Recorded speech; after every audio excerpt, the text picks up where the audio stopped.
Well, hello everybody. This is Dale from the Precept classes in Cullman, Alabama, and I'm so glad that you have joined us for our last lesson in 2 Samuel. And as you've noticed, the last couple of lessons we've been sort of morphing from 2 Samuel to 1 Chronicles because both these books have information about the stuff that we're looking at. This is also the last lesson of this particular course right here, but we are just now beginning this week an entire series of courses called Kings and Prophets. And we'll continue the story of the kings and prophets all the way through the Old Testament. So make sure you join us locally or join us online for that. This week's lesson, we were looking at the last two chapters of Chronicles and the first two chapters of 1 Kings. And I'm just going to give you the basic overview of what's happened because a lot of detail right here and we have a limited amount of time. In chapter 28, David assembles all the leaders of Israel, and it is everybody. And he tells them that they all know of his desire to build a temple. But then he goes into detail of how God told him, he said, you're not going to build a temple because you are a man of war and you have shed blood. But I have chosen one of your sons to do it. It wasn't the son that was next in line, but it was the son that was chosen by God. And that son was Solomon. And so David recounts this to him and says, just as God chose me from the line of Judah, God has also chosen Solomon. And then David turns around and he speaks to Solomon, and he challenges Solomon to know the Lord and to serve him with all his heart. We see several places in this week's homework and in other places where David lays this before Solomon. You must know the Lord, you must pursue the Lord, you must keep the commandments given of the Lord. He tells Solomon to be strong, to be courageous, and to act. It's very much like what we saw the command that was given to Joshua when they entered into the promised land. After this, David turns around and he gives Solomon the plans for God's house. You know, for years and years, I wondered where it came about that the temple of Solomon was built the way that it was. Well, God was the one who designed it. David received a plan from the Lord. The Lord instructed him to write it down. Then David turned around and gave the plan to Solomon. We know that David wanted to build this house, but he was not allowed to do that. But he was allowed to assemble all the material for it, all the workers for it, to make all the plans and actually to write the plans out. Then David tells Solomon God himself would be with Solomon to complete the task. And David tells him, says, you've got the priests, you've got the Levites, the skilled workers, the officials, the people. All of this is available to you. But you must do, and he instructs him again, to seek the Lord, to seek to know him, and to do what the Lord commands. When you get to the 29th chapter, David reiterates this again. And he tells everybody and shows everybody what he had done. Now, David wasn't bragging or anything. He was just acknowledging and was setting the example.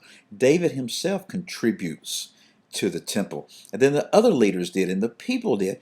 And they gave of a willing, whole heart without any reservation. It was such a wonderful thing that they were rejoicing, not because of the amount they had given, but because of the heart that was there. And David himself rejoiced. And then David broke forth in a tremendous prayer. This is one of the most marvelous prayers in all of Scripture. And he speaks of how God exalts himself over all, and of the greatness and the power and the wonder and the glory and the victory and the majesty of God. And then David acknowledges before God, and David's doing this in front of all the people also. Okay, remember that. He says, God, you are the one that's provided everything that we've been able to give right here. There's nothing that we could have done. You're the one who provided. And he acknowledges that God knows his heart in the way that he gave in the people's heart. And then David turns around and asks God to give his son Solomon a perfect heart. Keep that in mind. We're going to see a lot more about that as we go along. And then David looks at all the people and says, y'all bless the Lord. And boy, they did. They just bowed before the Lord and they worshiped. The next day they arose and they offered sacrifices to the Lord. Okay, they offered sacrifices to the Lord, and they made Solomon king the second time.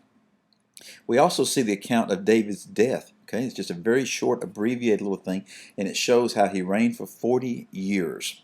And then he died. Now, there's some overlap, obviously, between these two chapters and what we see in 1 Kings, because in 1 Kings, David's still alive. Okay, so there's a little overlap right here of the sequencing, but we see some more details. So let's go through this real quick in our final couple of minutes here.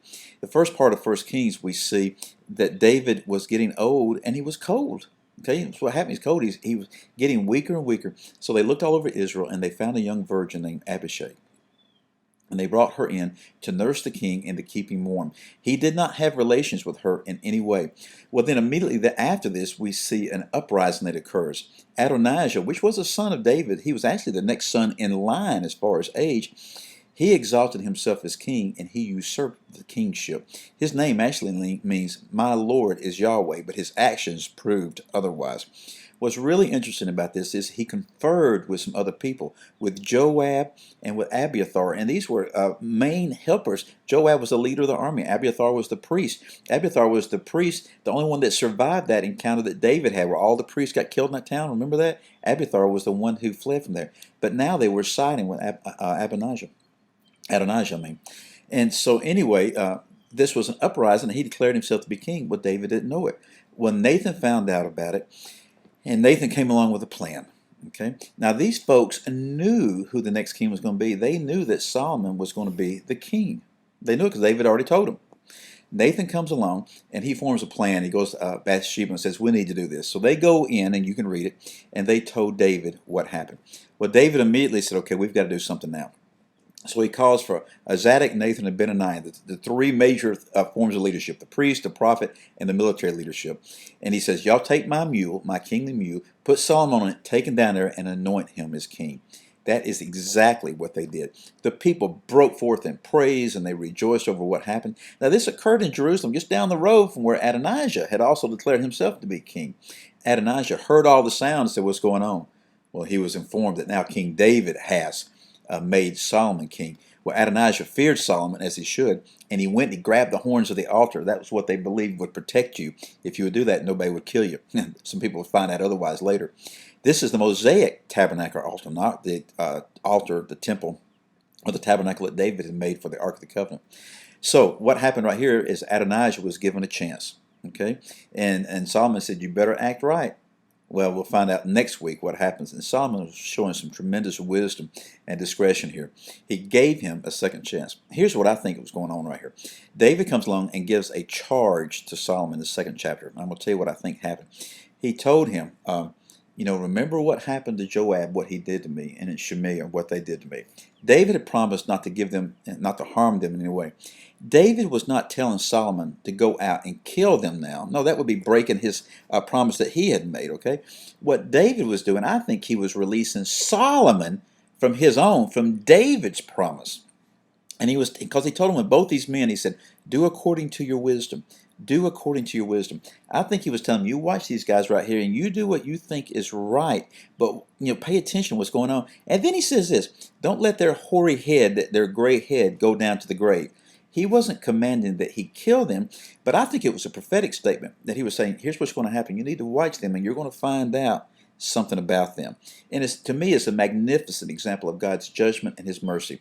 And you're going to see, particularly next week's lesson, if you do the next book with this First Kings, it goes to this passage here again, that Solomon gives both these men a chance. He gives them both a chance and says, if you will do this right here, here's what will happen. If you don't, then, well, you've executed yourself, and you're going to find what happens.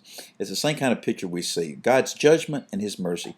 He gives us a chance to begin again.